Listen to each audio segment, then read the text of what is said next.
Hey guys, what's going on? It's Eli. 10 years ago, as of this upload, we would tragically and unexpectedly lose a great man, a comedic icon, a legend, the sweetest, kindest soul that everybody knew. And there would never be another person like him, because he was the one and only. It's just hard to believe that because who'd have thought we would unexpectedly lose him? But the legacy that he would leave behind, it would never be forgotten. That's right, guys.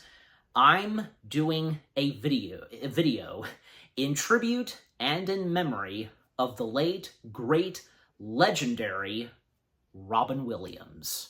Yes, Robin Williams, man.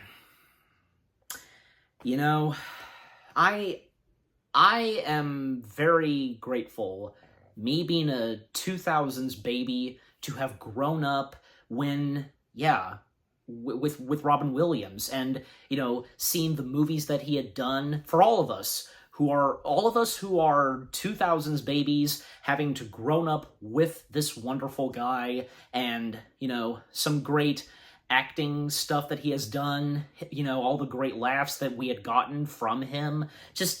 We should all be grateful that for us, like me, growing up and seeing this guy, on screen, whether if it would be TV or on the big screen, And honestly, I can't remember my introduction to Robin Williams, when I got to know him and his movies and his career. I want to say probably the first movies that I ever got to see Robin Williams in, the obvious ones would have to be, say, Aladdin, Night at the Museum, the first one, of course, when it came out in, 2006. And also there was R.I.P, if anybody remembers R.I.P. Say what you will about R.I.P, but me and my family, we really enjoy R.I.P. Boy, because it's such a laughable film, But at the same time, I think, looking at R.I.P itself, the movie, I think it did pretty good with the story it delivered. Not bad. Not great or anything, not powerful, but it did fairly well, in my opinion. Obviously, watching the Disney materials that Robin got to be a part of, and there's no doubt about it, Robin Williams was a perfect fit, being a part of the Disney family, and the fact that in 2009, he would become a Disney legend, and rightfully so. Despite the facts that Robin Williams, there were a couple of times that he had some issues with the Disney company, just the people running the Disney company. Because problems when it came to doing a couple of movies, the only ones were Aladdin and Bicentennial Man, if anybody remembers that film. I tell you, Bicentennial Man, it's very emotional, definitely is. So looking at Robin's career and life and such, well, obviously, because he was a pretty good comedian guy, and some, soundtracks and albums that were released of his comedic stuff. And when he would enter into the film business, acting business and such, because it began in the late 1970s, when he would start his acting career. But by the early 1980s, well, he would find himself in a movie that would technically be his big-time start in the movie business, taking on lead roles. And in this case, he played the title character Popeye, if any of you remember Popeye, of course. And you know what, technically, that was Robin's first film where Disney was associated with it. Disney partnered with Paramount doing the Popeye film, so I bet you didn't know that. But even though Popeye was a disappointment, and it almost killed Robin's acting career, it wouldn't take Robin too long to find himself something quite successful, and he would be well known after being a part of it, and that, of course, being Mork and Mindy. Nanu Nanu. Yeah. So, and actually, like, Nanu Nanu. So there you go.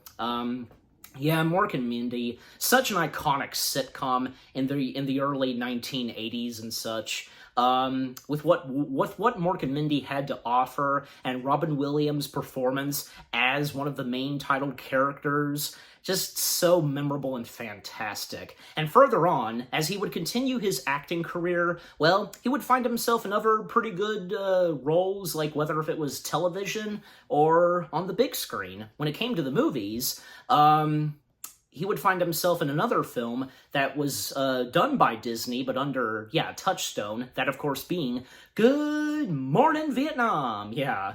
Also, I love how, when he received his Disney Legend Award, one of the first words he says was, "Good morning, Anaheim."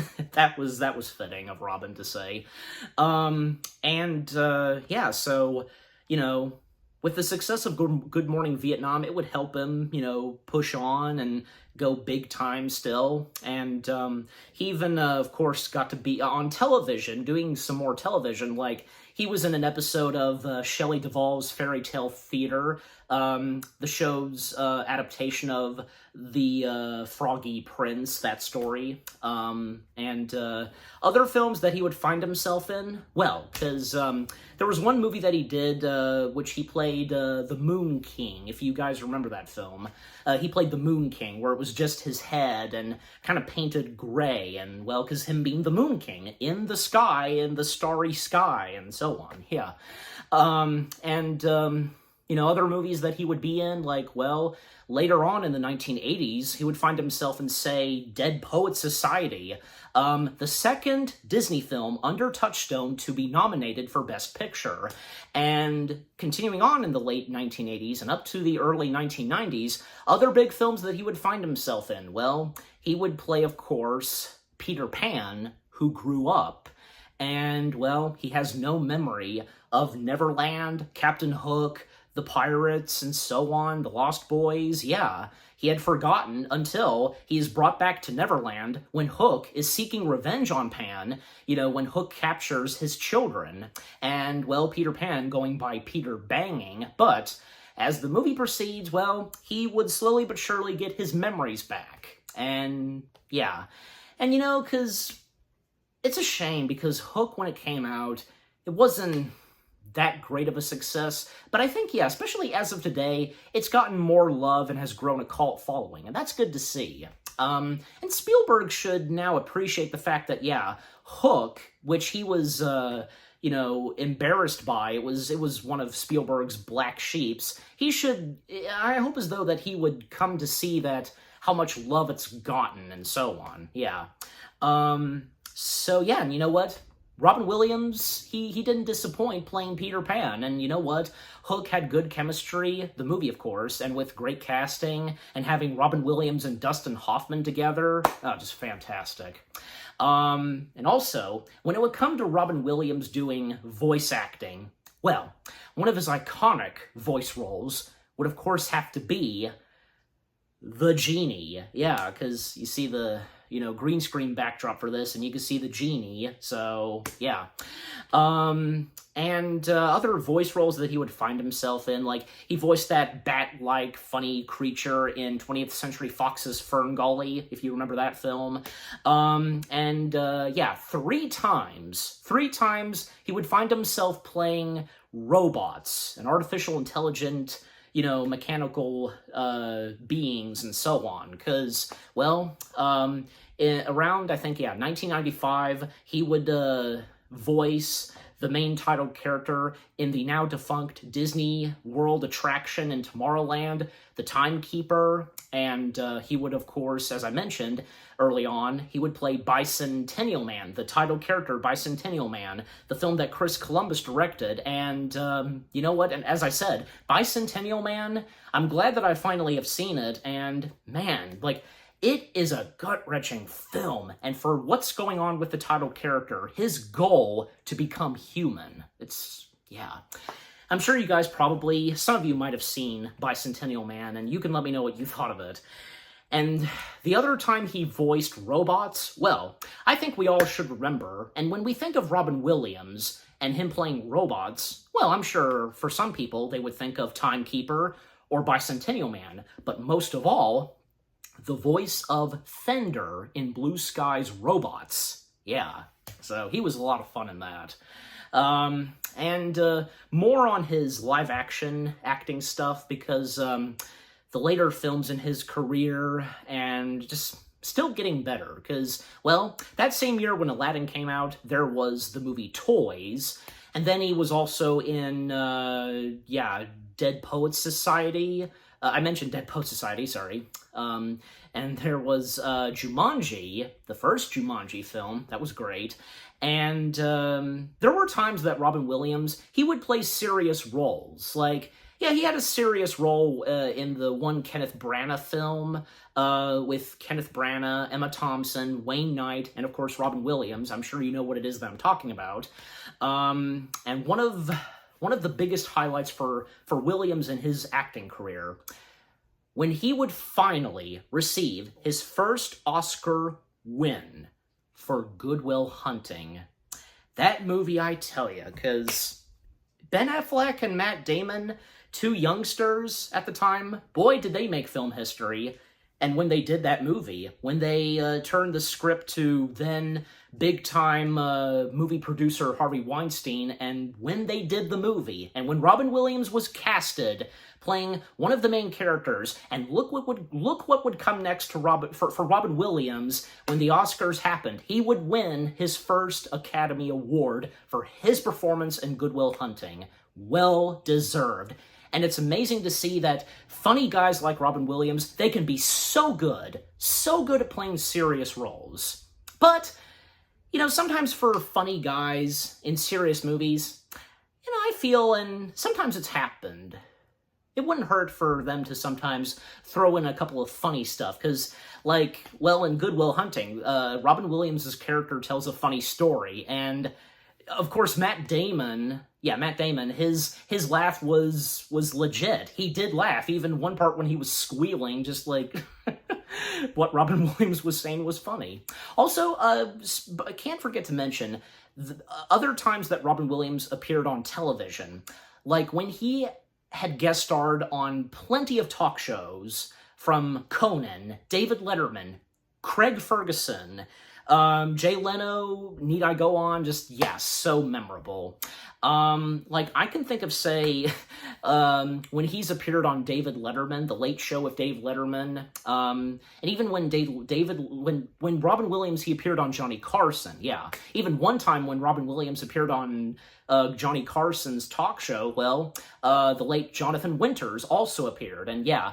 And you know what, yeah, the friendship and relationship between Jonathan Winters and Robin Williams was so memorable. They had a great friendship, two funny guys, and yeah. You know, I even recall, I think my dad, and maybe my mom too, told me this story where Robin Williams and Jonathan Winters, they went up in an attic together. Just, you know, if you know that story, that's nice, that's sweet to hear. And, okay, so one thing I want to mention, you know, from Robin Williams, when he's appeared on David Letterman's talk show, The Late Show with David Letterman, this was after David had heart surgery, and the next time he would appear after his heart surgery, Regis Philbin and Robin Williams guest starred, and when it came to Robin Williams, he came out in, like, surgeon clothing and so on, and brought a frozen container, you know, cooling, like, frozen, like, lunch ice box, you know, that kind of thing. It was so hilarious, like, you know, looking what's inside, and, you know, oh, Michael Jackson Old Nose, oh, some sperm from David Crosby. Oh, Robin. God, he was so good. And, yeah, just his comedic side and what he brought, just so memorable. Oh, and I can't forget to mention, because I remember my dad playing this to me. I remember the first time my dad played this for me, we were at Panera. We were at a Panera restaurant, and he played this for me. That being in 1983, at the end of a comedy show he was doing, he performed a song doing his impression of Elmer Fudd. I'm sure some of you might know about that, because his impression of Elmer Fudd was spot on. It's really, you know, it would have been really cool if Robin Williams had done the voice of Elmer Fudd. Don't you think? Just, you know, him as Elmer and singing, I'm driving in my car, I turn on the radio. Oh, man, that was so good. Again, coming back to his acting career, because I can't forget to mention this. Mrs. Doubtfire. That being another big film for Robin. Sorry, Robin. Yeah, sorry, Robin. Miss saying your name. Again, Mrs. Doubtfire was another big film in his acting career. You know, Mrs. Doubtfire, it did a heck of a good job bringing us both hilarious stuff and emotional stuff, definitely. And Robin Williams, he was at his finest doing that film, without a doubt. Hello! And other films that he had done around the 90s, well, there was also, of course, Flubber. I'm sure we would not forget about Flubber. That being like an iconic like 90s film, especially for Disney in the mid/late 90s. And you know, to mention this, because some controversy that happened with Robin and Disney twice. The first time was, well, when Aladdin happened. He wanted Disney not to have them, and with the character be in the market full-time and such, you know? I'm sure some of you probably know this story, but Disney basically, pardon my French, kind of did a dick move and such. They just had the genie character in Robin's name be on the marketing, just completely, just everywhere. And Robin Williams, it's understandable, he felt betrayed by this. And he just, that was the last straw for him with Disney and such. Michael Eisner, who was CEO at the time, he tried to apologize to Robin by giving him a Pablo Picasso, however you say his name, like a painting of that artist, from that artist, and Robin refused. But later on, and What's-Him-Face, who took Jeffrey Katzenberg's position, you know, made a public apology to Robin under Disney, rightfully so. He was touched by this. He accepted Disney's apology this time, and he was down to come back to voice Genie again in Aladdin, the King of Thieves. And, well, because, you know, before, you know, Robin came back to Disney, well, Dan Castellaneta, you know, stepped in voicing Genie for The Return of Jafar and for the Aladdin TV show. And the very last time that Robin would voice Genie was for that, I think, like, PC kindergarten game, I want to say, that has to do with Aladdin. Yeah, because you had the, pretty much almost the entire cast, voice cast of Aladdin back for that game. And of course, most notably, Robin Williams. So that was good to see.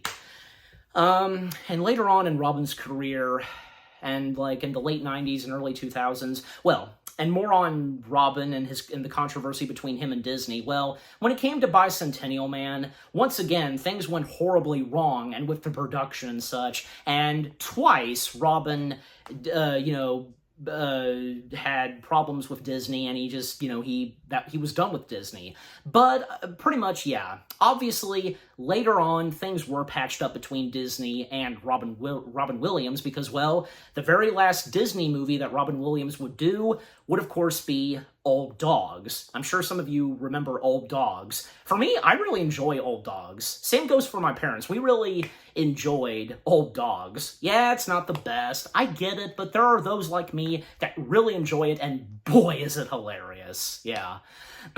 So, yeah. And other films to mention, well, because, like, Robin Williams being in, AI, Artificial Intelligence, directed by Steven Spielberg. I almost said Stanley Kubrick. Well, that was a passion project of Kubrick's, but sadly, he never got to do it because he passed away. So Spielberg stepped in, and he finished it for his friend. That was nice to see. And Robin Williams, he voiced Dr. No, if you remember that sequence. And actually, Robin Williams was attached to this project for quite a while, even working with Stanley Kubrick on this. And to mention other films that he had been in, like, well, as I did mention, the Night at the Museum films. His performance as Teddy Roosevelt, fantastic, and great to see that he got to be in all three, and especially the third and final one, and before he would, of course, unexpectedly and sadly passed away, but until I get there. And other films that he had done from the 2000s and early 2010s, well, I mentioned Old Dogs, I mentioned RV, and The Fisher's King, he did that one too. And let's not forget also from the 1990s, Patch Adams. Yeah, and there was one film that he was in 1998, which won an Oscar for Best Visual Effects. I'll put the name of the movie in a text. Yeah, I'm sure you guys would probably know about that film. Robin just like with the movies that he had been a part of, just so memorable. We all have our favorite movies that Robin Williams starred in, right? And when it comes, and still, more on TV shows, because, just his TV appearances, like, whether if he was guest starring on a show, or whether if, he was in, some shows where, I guess, he would sometimes be the main character, yeah. Oh, and I can't forget to mention this, another movie I completely and almost forgot to mention from the late 1990s. In 1996, one of my top favorite movies, and to star Robin Williams, along with, say, Nathan Lane and Gene Hackman, The Birdcage. Love, love, love that movie. It's so fantastic, memorable, I love it. Oh, and by the way, because this shirt I'm wearing, and speaking of The Birdcage, well, hey, look at that. Changed shirts, and rightfully so, because just happened to have this shirt that clearly this is a direct reference to The Birdcage, if you guys remember. And with this, the egg in the soup, yeah, just again, overall, The Birdcage, I love it. It's one of my top favorite movies, and favorite movies that stars Robin Williams, and again, alongside with them, great other actors from Nathan Lane and Gene Hackman. The list goes on. Yeah. And other movies that he did, just to quickly mention before I move on, like, yeah, just overall, great movies that he was in, and, from, like, the 2000s and the early 2010s, just really good. And, well, also, more on his comedic side, because one thing he never talked about, and according from Conan and Andy, because performing for, I think, the Marines, I want to say, if you guys know what I'm talking about, he never talked about it. He just did it. Yeah, just did it. And some great things that he did for people, like sometimes he had helped those who were homeless, giving them jobs and such, and even, like, a funny and wholesome story from Conan O'Brien.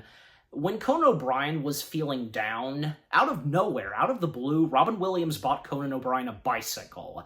And it just looked so crazy, like, as Conan best described it, like with shamrocks and so on. Conan called up Robin and said, no one does this, and so on. And, Robin told him that, well, I knew you love to ride, and does it look ridiculous? Yeah, it looks ridiculous, says Conan.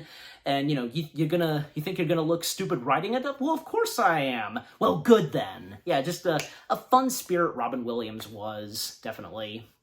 But one thing that we did not know from Robin Williams, and in his later years, and with his acting career, and especially, whom would have thought, us, that The Crazy Ones would be his last ever show, and that he would star in. Crazy Ones, I mean, it wasn't the best, but for me and my mom, we quite enjoyed it, and there's no doubt about it, not just me and my mom, it did have its fans and its viewers. But sadly, when The Crazy Ones came to an end, after it got canceled, months after it ended, well, what we didn't know from Robin in his life was he was at times going through battles and going through depression. Yeah, and Now to go ahead and mention it. And even when Robin had some upcoming projects, and even like say, I think, a Mrs. Doubtfire 2 seemed to be in development, on August 11th of 2014, we would unexpectedly lose Robin from suicide, because it was reported that in his home he had hung himself, and it was just so devastating. I remember the day when we found out about this, and I found out about this. I was the first to know about this, and then I told my mom, then my mom called up my dad. Yeah, and we had Fox News on, and I think, yeah, if I recall, my mom then explained to me about depression and suicide, I think. Something like that. She explained to me about something that was going on with Robin, but yeah. It was devastating. And for his last movies to come out, of course, one of them being the third and final installment in the Night at the Museum movie trilogy. It was great to see that on the big screen and seeing Robin Williams for one last time on the big screen. And he did have one more movie after that. It was that one movie with Simon Pegg, directed by Terry Gilliam. I'm sure you know what it is that I'm talking about. And he voiced Dennis the dog, that being his very last film. And there being a little dedication to Robin Williams, rightfully so. And other movies that he had afterwards, like, he was in Merry Frickin' Christmas. He did, like, I think 2 Christmas films. One in 2004, and then 10 years later, doing Merry Frickin' Christmas. But, yeah. Just overall, the legacy that Robin Williams left off, after all these years, and looking back 10 years later, 10 years ago, I should say, still devastating. For a lot of us, and I've seen some commenters on YouTube, whether on YouTube or Facebook, they just can never forget and can never get over the loss of Robin Williams. Yeah, because losing someone like Robin Williams, truly devastating for sure. Yeah, just, still to this day, even how I feel, of course, I feel sad that, we no longer have Robin Williams, and, it just seems like, we would not have lost him. It feels like, if I'm correct, like, it still feels like it never happened. It doesn't feel real. You know what I mean? I think it still feels that way. But, it is sad, and with what he went through, and I think for a lot of us, because, sometimes the loss of somebody, and if, because they had gone through suicide, because, helping those, if you know where I'm going with this, yeah. And there's a couple other things I wanted to mention about Robin Williams, like, I wanted to mention, like, his appearances on Sesame Street, those were funny, and the bloopers with Robin Williams, like, most notably Elmo, oh, that was great, and with the stick thing, and that one time when, and a year before he would pass away, he was considered for the part of the War Doctor in, The Day of the Doctor, the, 50th Doctor Who anniversary special, but he turned it down for good reasons, nothing rude or anything like that. He was flattered by the offering, but yeah, he didn't take it, and thus the late John Hurt took on the part of the War Doctor. And when he did see Day of the Doctor, he was very impressed and happy with it, if you know that story, yeah. And not to mention, I almost forgot to mention, sometimes Robin Williams, coming back to him appearing on talk shows, his appearance on Graham Norton at times, really funny, just hilarious. And even, like, he told this story when it came to Good Will Hunting, because, like, when winning the Academy Award and people, saying, hey, Good Will Hunting, congratulations. 2 weeks later, hey, Mork! And another funny thing, because Robin forgot to thank his own mother at the Academy Awards when he won for Good Will Hunting. And even, like, Robin Williams, like, saying that his therapist went, uh-oh, or get out, and his mother saying to Robin, to him, well, has the award. You came through here, has the award. Oh, man. Man, we'll all miss Robin Williams. What he left behind, his legacy, his career, the laughs and entertainment that he brought to us, and those who knew him dearly, from Billy Crystal, Whoopi Goldberg, the cast from Mork and Mindy, Shelley Duvall, need I go on? Yeah, overall, Robin Williams, he will be dearly and severely missed. And so, that's my tribute video to the late, legendary Robin Williams. Still, may he rest in peace. He will never be forgotten, as long as we don't forget, and forget the legacy that he left behind. So what about you guys? What did you think of my tribute to Robin Williams, this tribute video to him? Do you have any favorite movies that Robin Williams had, that Robin Williams himself had done? What are your fondest memories with, when it came to watching Robin Williams, whether on TV, on the big screen? Just, yeah, overall, let me know, and yeah, leave comments, and give this tribute video to Robin Williams a like. Please, give it a like. And so, with all that being said, thank you very much for watching my tribute video to the late, legendary, one kind of a soul man. You get my point. The one and only Robin Williams. Thank you so much for watching. I'll see you guys in the next video. Take care, and peace out. Oh, and one more thing for me to say. Rest in peace to our one and only favorite genie.